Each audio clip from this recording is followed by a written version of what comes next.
welcome back to my channel, Art and Philippine Adventure. Today, mag-update na naman tayo for our garden. So, it's been a long time na I did not update some video for my flowers. So, all of this one have new bloom. So, the one over here too, the one I have has a buds already. Walking on this area here. So this is the first time for my other banda, ordinary banda. It's I don't know what's.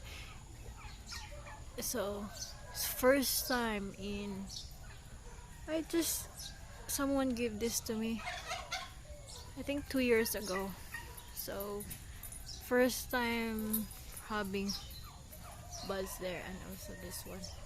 So I really hate those grass na except this kind of alugbati na tumutubo lang. So vegetables there.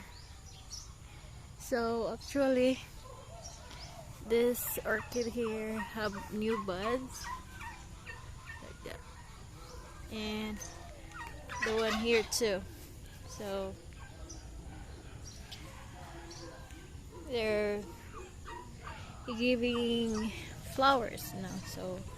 So about my update for my last week, nagre-repotting tayo. So I've been doing the repot in all my pink princess here. So this is the really good one. So actually all of this one are same. It's one mother already. So but ito talaga is really pink. Malabas talaga yung pagka pink niya. So ito naman the one I cut. So I have already. So ito lahat is pink princess, but I cannot see any pink here. So actually ito lang po talaga yung lumalabas ang pink niya. But ito lahat dito is pink princess. Yan. So pink princess po ito lahat. So maybe I don't know. Hindi pa talaga lumalabas yung pagka-pink. So kabagong ripat ko lang po sila. So all my red cardinal here. So yun. And this one also is pink princess. So the time that I is kinakat ko, so that's the ito hindi pa. So ito lang talaga, nagagandahan talaga ako nito kasi since pagcutting ko nito nakalabas na talaga yung pink niya. Sana po dadami po yung pink na part. And this one above all here is all red cardinal. So yun, ito hindi ko alam ang pangalan. So actually I'm not done repotting. So every 6 months po I'll do my repot. I have my soil there and I mix with the rice. So actually yun yung mga ano ko. Same lang naman itong dito. So ito din nagka-cutting ako kasi they're not giving ano ba yung saha.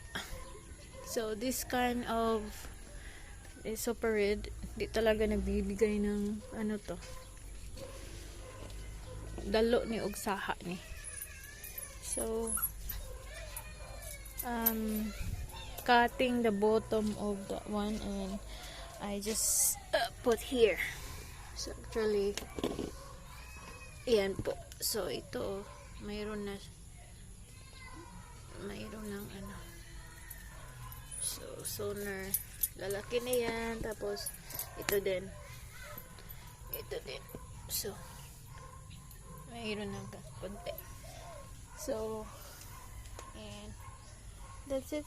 Siguro, ito yung Snow White. Actually, this is the only one. Ito lang yung mother. Then, since they're not giving really, no? It means saha nila yung dito.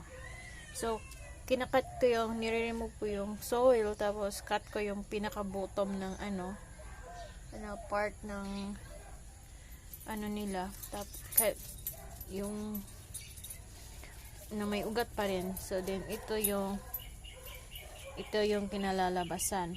So, nung pagkatanim ko, dalawa kasi sila tumubo. So, siniparate ko din dito. Then, last time, pag-repot ko, cut ko uli yung pinaka-bottom niya, at saka ito, transfer ko siya dito. So, ngayon, mayroon na siyang, so, yun yung dito. So, yan lang yung ito lahat is mga ordinary na so, thank you so much guys for watching, and God bless.